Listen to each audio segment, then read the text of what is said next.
Chapter 3 The Dominant Primordial Beast. The dominant primordial beast was strong in buck, and under the fierce conditions of trail life it grew and grew. Yet it was a secret growth. His newborn cunning gave him poise and control. He was too busy adjusting himself to the new life to feel at ease. And not only did he not pick fights, but he avoided them whenever possible. A certain deliberateness characterized his attitude. He was not prone to rashness and precipitate action, and in the bitter hatred between him and Spitz, he betrayed no impatience, shunned all offensive acts. On the other hand, possibly because he divined in Buck a dangerous rival, Spitz never lost an opportunity of showing his teeth. He even went out of his way to bully Buck, striving constantly to start the fight which could only end in the death of one or the other. Early in the trip, this might have taken place had it not been for an unwanted accident. At the end of this day, they made a bleak and miserable camp on the shore of Lake Labarge.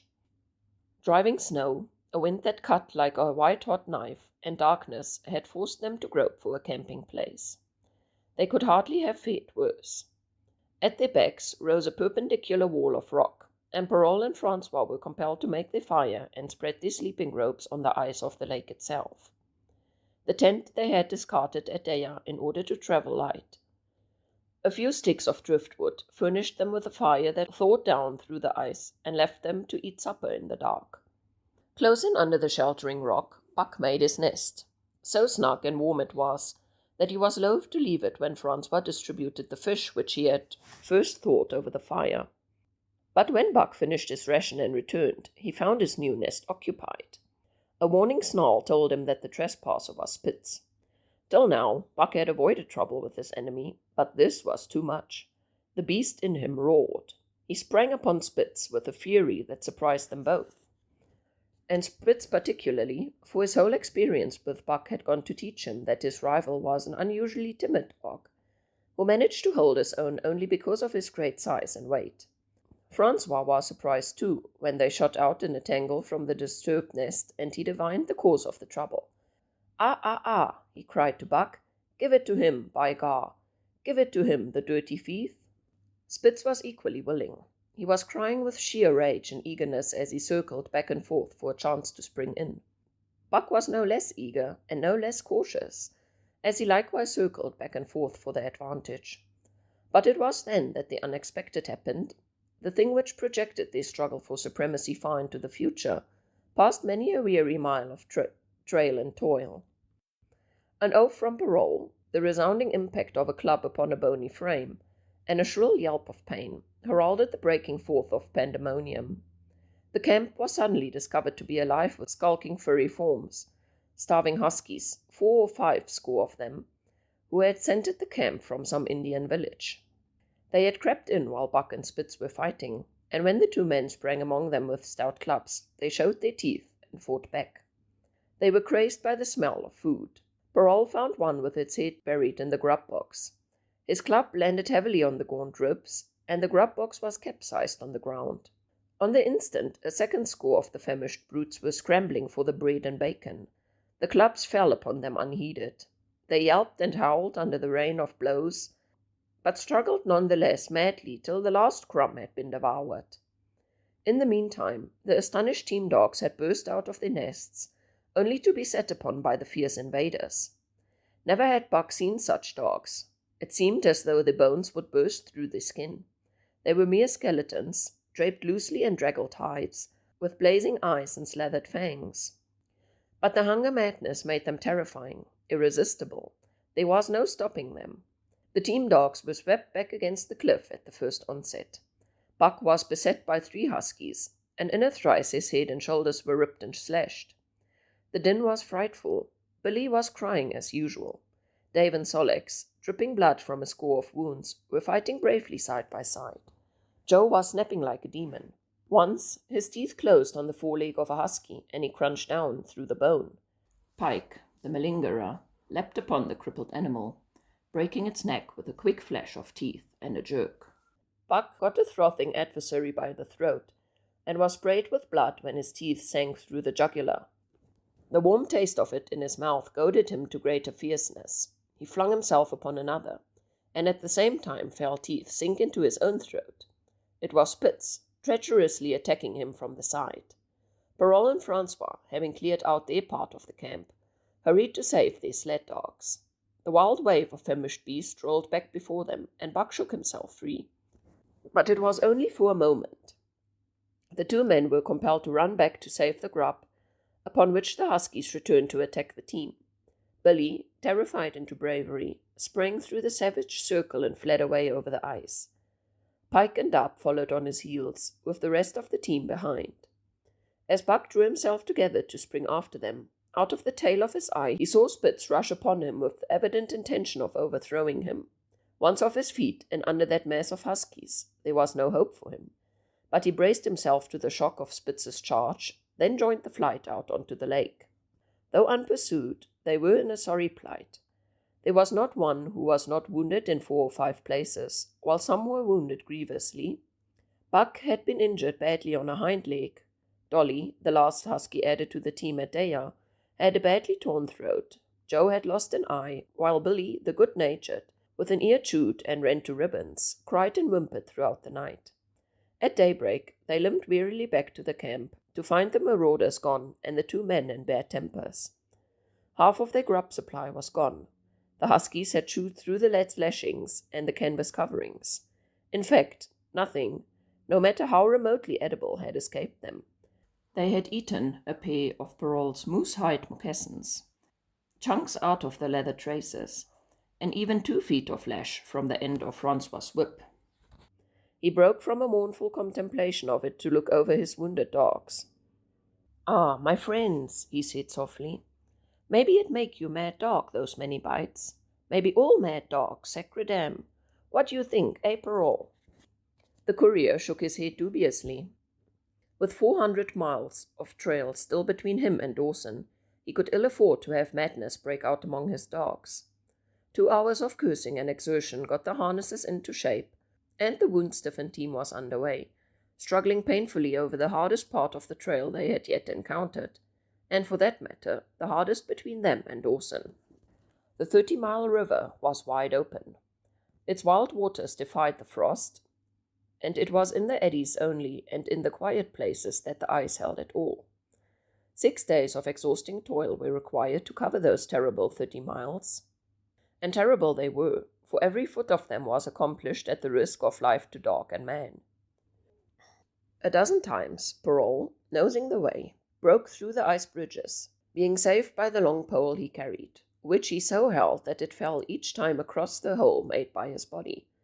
But a cold snap was on, the thermometer registering 50 below zero, and each time he broke through, he was compelled for very life to build a fire and dry his garments. Nothing daunted him. It was because nothing daunted him that he had been chosen for government courier. He took all manner of risks, resolutely thrusting his little weazened face into the frost and struggling on from dim dawn to dark. He skirted the frowning shores on rim ice that bent and crackled underfoot, and upon which they dared not halt. Once the sled broke through with Dave and Buck, and they were half frozen and all but drowned by the time they were dragged out. The usual fire was necessary to save them. They were coated solidly with ice, and the 2 men kept them on the run around the fire, sweating and thawing, so close that they were singed by the flames. At another time Spitz went through, dragging the whole team after him up to Buck, who strained backward with all his strength, his 4 paws on the slippery edge and the ice quivering and snapping all around. But behind him was Dave, likewise straining backward, and behind the sled was Francois, pulling till his tendons cracked. Again, the rim ice broke away before and behind, and there was no escape except up the cliff. Parole scaled it by a miracle, while Francois prayed for just that miracle, and with every thong and lead lashing and the last bit of harness rove into a long rope, the dogs were hoisted, one by one, to the cliff crest.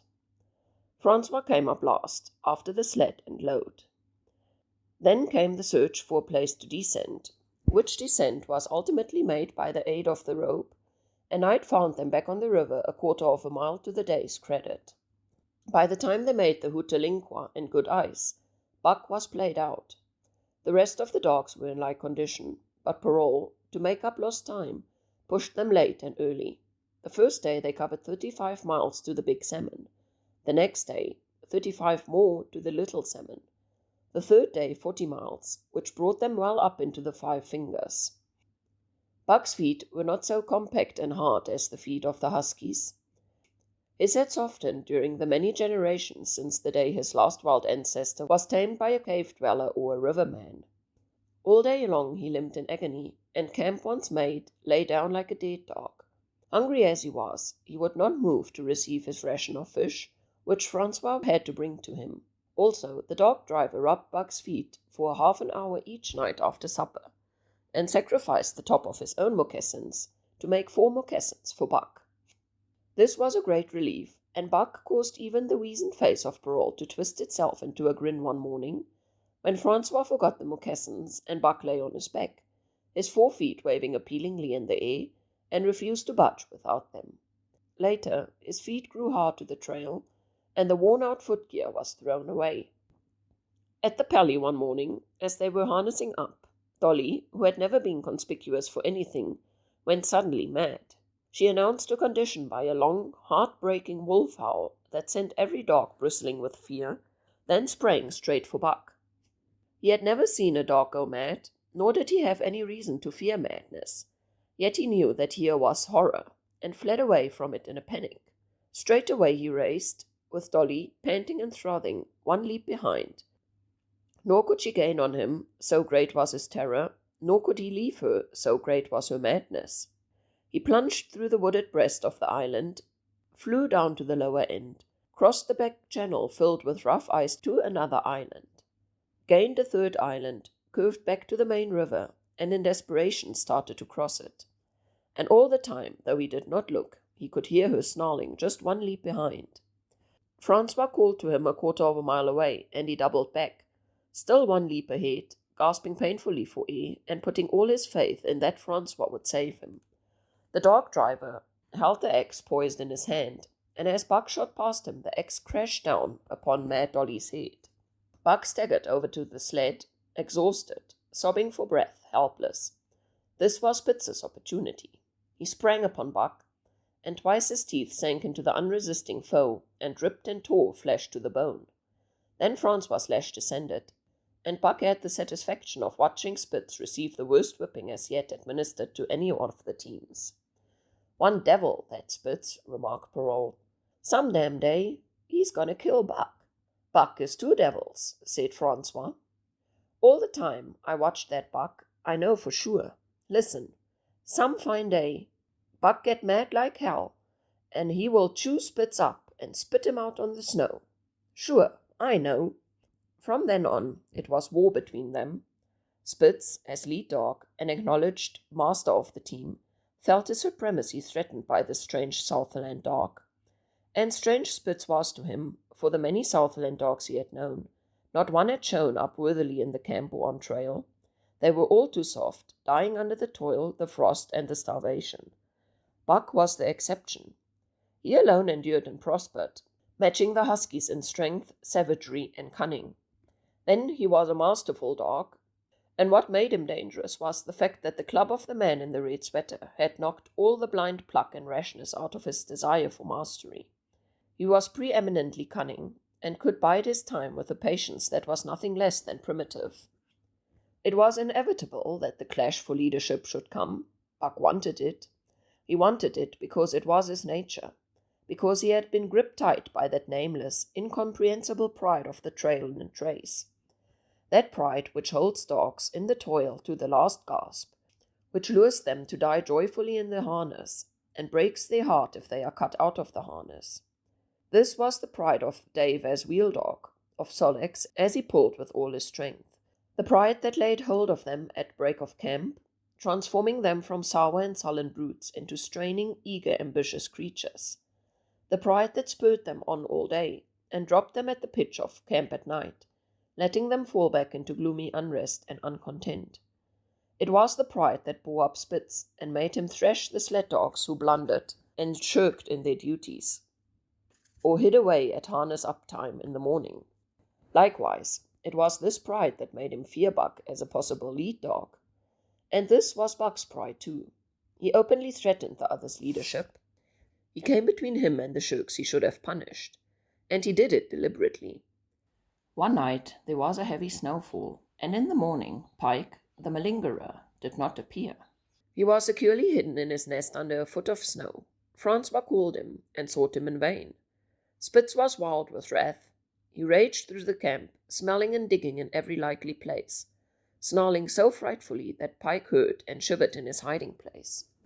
But when he was at last unearthed, and Spitz flew at him to punish him, Buck flew with equal rage in between. So unexpected was it, and so shrewdly managed, that Spitz was hurled backward and off his feet. Pike, who had been trembling abjectly, took heart at this open mutiny and sprang upon his overthrown leader. Buck, to whom fair play was a forgotten code, likewise sprang upon Spitz. But Francois, chuckling at the incident while unswerving in the administration of justice, brought his lash down upon Buck with all his might. This failed to drive Buck to his prostrate rival, and the butt of the whip was brought into play. Half shunned by the blow, Buck was knocked backward, and the lash laid upon him again and again, while Spitz soundly punished the many times offending Pike. In the days that followed, as Dawson grew closer and closer, Buck still continued to interfere between Spitz and the culprits, but he did it craftily when Francois was not around. With the covert mutiny of Buck, a general insubordination sprang up and increased. Dave and Sol-leks were unaffected, but the rest of the team went from bad to worse. Things no longer went right. There was continual bickering and jangling. Trouble was always afoot, and at the bottom of it was Buck. He kept Francois busy, for the dog driver was in a constant apprehension of the life and death struggle between the two, which he knew must take place sooner or later. And on more than one night, the sounds of quarrelling and strife among the other dogs turned him out of his sleeping robe, fearful that Buck and Spitz were at it. But the opportunity did not present itself, and they pulled into Dawson one dreary afternoon with the great fight still to come. Here were many men and countless dogs, and Buck found all of them at work. It seemed the ordained order of things that dogs should work. All day they swung up and down the main street in long teams, and in the night their jingling bells still went by. They hauled cabin logs and firewood, freighted up to the mines, and did all manner of work that horses did in the Santa Clara Valley. Here and there Buck met Southland dogs, but in the main they were the wild wolf husky breed. Every night, regularly at 9, at 12, at 3, they lifted a nocturnal song, a weird and eerie chant, in which it was Buck's delight to join. With the aurora borealis flaming coldly overhead, or the stars leaping in the frost dance, and the land numb and frozen under its pall of snow, this song of the huskies might have been the defiance of life, only it was pitched in minor key, with long-drawn wailings and half-sobs, and was more the pleading of life, the articulate travail of existence. It was an old song, as old as the breed itself, one of the first songs of the younger world, in a day when the songs were sad. It was invested with the woe of unnumbered generations, this plaint by which Buck was so strangely stirred. When he moaned and sobbed, it was with the pain of the living that was of old the pain of his wild fathers, and the fear and mystery of the cold and dark that was to them fear and mystery, and that he should be stirred by it marked the completeness with which he harked back through the ages of fire and roof to the new raw beginnings of life in the howling ages. 7 days from the time they pulled into Dawson, they dropped down the steep bank by the barracks to the Yukon Trail and pulled for Daya in salt water. Parole was carrying dispatches, if anything more urgent than those he had brought in. So the travel pride had gripped him, and he purposed to make a record trip of the year. Several things favored him in this. The week's rest had recuperated the dogs and put them in thorough trim. The trail they had broken into the country was packed hard by later journeyers. And further, the police had arranged in 2 or 3 places deposits of grubs for dog and man, and he was traveling light. They made 60 Mile, which was a 50-mile run on the first day, and the second day saw them booming up the Yukon, well on their way to Pali. But such splendid running was achieved not without great trouble and vexation on the part of Francois. The insidious revolt led by Buck had destroyed the solidarity of the team. It no longer was as one dog leaping in the traces. The encouragement Buck gave the rebels led them into all kinds of petty misdemeanors. No more was Spitz a leader greatly to be feared. The old awe departed, and they grew equal to challenging his authority. Pike robbed him of half a fish one night, and gulped it down under the protection of Buck. Another night, Dub and Joe fought Spitz, and made him forego the punishment they deserved. And even Billy, the good-natured, was less good-natured, and whined, not half so placatingly as in the former days. Buck never came near Spitz without snarling or bristling menacingly. In fact, his conduct approached that of a bully, and he was given to swaggering up and down before Spitz's very nose.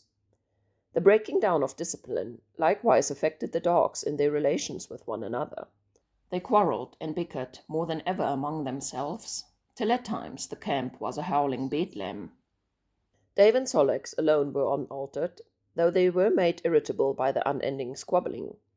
Francois swore strange barbarous oaths, and stamped the snow in futile rage, and tore his hair. His lash was always singing among the dogs, but it was of small avail.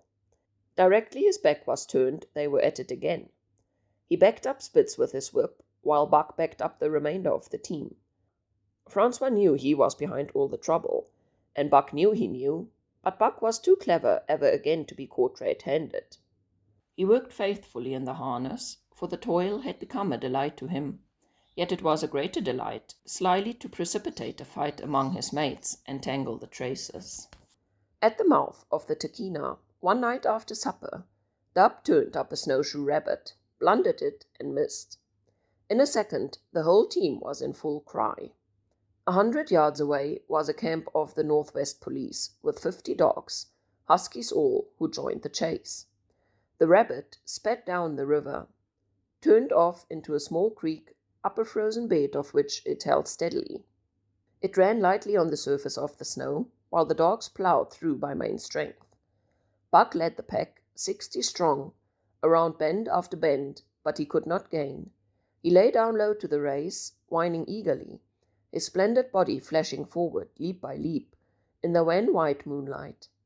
And, leap by leap, like some pale frost wraith, the snowshoe rabbit flashed on ahead.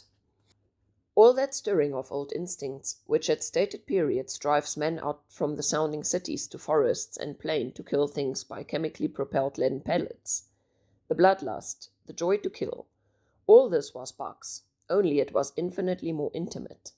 He was ranging at the head of the pack, running the wild thing down, the living meat, to kill with his own teeth and wash his muzzle to the eyes in the warm blood.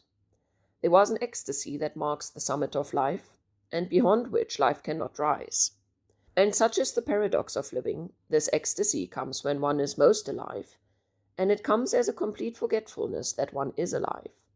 This ecstasy, this forgetfulness of living, comes to the artist, caught up and out of himself in a sheet of flame. It comes to the soldier, war-mad on a stricken field, and refusing quarter. And it came to Buck, leading the pack, sounding the old wolf cry, straining at the food that was alive and that fled swiftly before him through the moonlight. He was sounding the deeps of his nature, and of the parts of his nature that were deeper than he, going back to the womb of time.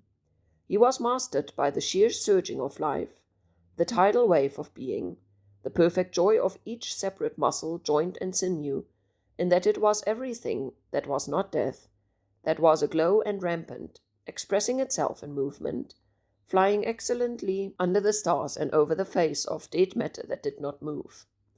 But Spitz, cold and calculating even in his supreme mood, left the pack and cut across a narrow neck of land where the creek made a long bend around. Buck did not know of this, and as he rounded the bend, the frost wraith of a rabbit still flitting before him, he saw another and larger frost wraith leap from the overhanging bank into the immediate path of the rabbit. It was Spitz. The rabbit could not turn, and as the white teeth broke its back in mid-air, it shrieked as loudly as a stricken man may shriek.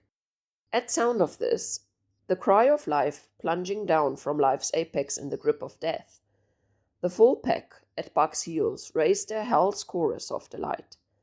Buck did not cry out. He did not check himself, but drive in upon Spitz, shoulder to shoulder, so hard that he missed the throat. They rolled over and over in the powdery snow. Spitz gained his feet almost as though he had not been overthrown, slashing Buck down the shoulder and leaping clear. Twice his teeth clipped together, like the steel jaws of a trap, as he backed away for better footing, with lean and lifting lips that writhed and snarled. In a flash, Buck knew it. The time had come. It was to the death.